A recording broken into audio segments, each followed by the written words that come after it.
আমরা সবাই ভাবি তৃতীয় বিশ্বযুদ্ধ মানেই বুঝি বিশাল সব মাশরুম মেঘ আর মুহূর্তের মধ্যে সব শেষ হয়ে যাওয়া।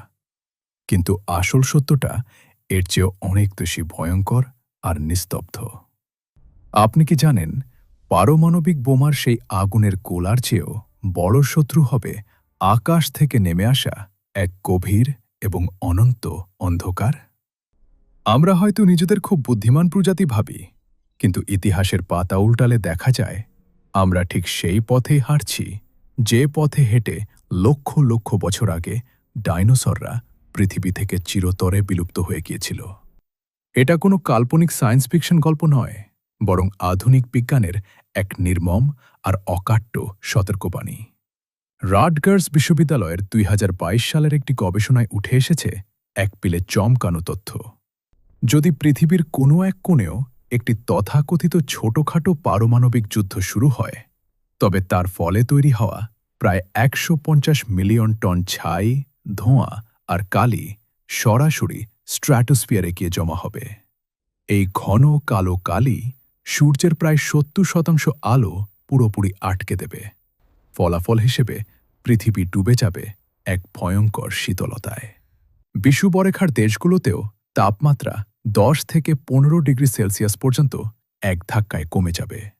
যে সূর্য আমাদের জীবন দেয়, সেই সূর্যকে আমরা বছরের পর বছর দেখতে পাব না। মেঘ নয়, বরং মানুষের তৈরি বিষাক্ত কালির চাদরে ঢাকা পড়ে থাকবে আকাশ। একেই বিজ্ঞানীরা বলেন নিউক্লিয়ার উইন্টার বা পারমাণবিক শীতকাল। ডাইনোসররা যখন হারিয়ে গিয়েছিল, তখনও ঠিক এমনই এক ধুলো আর কালির চাদর পৃথিবীকে কয়েক দশকের জন্য ঢেকে ফেলেছিল। আজ মানুষও নিজের হাতে সেই একই সমাধি খুঁড়ছে। একবার ভেবে দেখুন সেই পৃথিবীর কথা। যখন সূর্যের আলো থাকবে না, তখন প্রকৃতির প্রাণভোমরা অর্থাৎ সালোক সংশ্লেষণ পুরোপুরি বন্ধ হয়ে যাবে। সবুজ ঘাস থেকে শুরু করে বিশাল সব বনভূমি সবই শুকিয়ে মরে যাবে মাত্র কয়েক সপ্তাহের মধ্যে। পুরো পৃথিবীর খাদ্য শৃঙ্খল একটি তাসের ঘরের মতো হুড়মুড় করে ভেঙে পড়বে। আপনি হয়তো ভাবছেন আপনার সিন্ধুকে অনেক টাকা বা ঘরে অনেক খাবার জমা আছে, কিন্তু বাস্তবতা হল প্রাথমিক বিস্ফোরণে যত মানুষ মরবে তার চেয়ে অনেক বেশি মানুষ, অর্থাৎ পৃথিবীর প্রায় ৯০% মানুষ মারা যাবে স্রেফ এক মুঠো খাবারের অভাবে। দুর্ভিক্ষ তখন কোনো সাধারণ শব্দ থাকবে না, তা হবে এক জীবন্ত নরক। আর যারা কোনোভাবে এই শীত আর ক্ষুধা থেকে বেঁচে ফিরবে, তাদের জন্য প্রকৃতি তুলে রেখেছে আরও বড় অভিশাপ। বায়ুমণ্ডলের রক্ষা কবচ ওজোন স্তর ততদিনে পুরোপুরি ধ্বংস হয়ে যাবে। এর ফলে সূর্যের মারাত্মক ক্ষতিকর অতি বেগুনি রশ্মি সরাসরি আমাদের চামড়ায় আঘাত করবে। চারদিকে ছড়িয়ে থাকা তেজস্ক্রিয়তা আর ক্যান্সারের এক অসহ্য যন্ত্রণায় ছটফট করতে হবে প্রতিটি জীবিত প্রাণীকে। কোনো হাসপাতাল থাকবে না, কোনো ওষুধ থাকবে না, থাকবে শুধু এক অন্তহীন হাহাকার। আমরা এখন ২০২৬ সালে দাঁড়িয়ে আছি।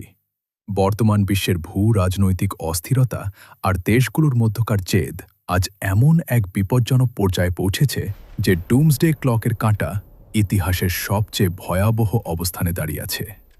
মধ্যরাতে সেই ধ্বংসের ঘণ্টা বাজার আর খুব বেশি দেরি নেই। আমরা হয়তো ভাবি আমরা মানচিত্রের সীমানা বাড়াচ্ছি বা ক্ষমতাটা দখল করছি, কিন্তু আসলে আমরা স্রেফ নিজেদের বিলুপ্তির মহড়া দিচ্ছি। কোটি কোটি বছর পর পৃথিবীর মাটির অনেক গভীরে যখন পরবর্তী কোনো বুদ্ধিমান প্রাণী অনুসন্ধান চালাবে, তারা হয়তো ডাইনোসরের হাড়ের ঠিক পাশেই মানুষের তৈরি প্লাস্টিক, কংক্রিট আর তেজস্ক্রিয় ধ্বংসাবশেষ খুঁজে পাবে। তারা হয়তো অবাক হয়ে ভাববে, এই প্রজাতিটি বুদ্ধিতে ডাইনোসরদের চেয়ে অনেক এগিয়ে ছিল, তবুও তারা এতটাই নির্বোধ ছিল যে নিজেদের শেষ করার অস্ত্র নিজেরাই তৈরি করেছিল। তৃতীয় বিশ্বযুদ্ধ কোনো নতুন বিশ্ব ব্যবস্থা বা কোনো সরকারের জন্ম দেবে না, বরং এটা হবে প্রকৃতির এক বিশাল রিসেট বা সবকিছু মুছে ফেলে নতুন করে শুরু করার একটি বোতাম, যেখানে মানুষ কোনো বিজয়ী বীর হিসেবে নয়, বরং ডাইনোসরদের মতো একটি সাধারণ জীবাশ্ম হয়ে পৃথিবীর ইতিহাসের আস্থা করে হারিয়ে যাবে। আমাদের এই সুন্দর নীল গ্রহটি আবার প্রাণহীন এক নিস্তব্ধ পাথরে পিণ্ড হয়ে মহাকাশে ঘুরে বেড়াবে।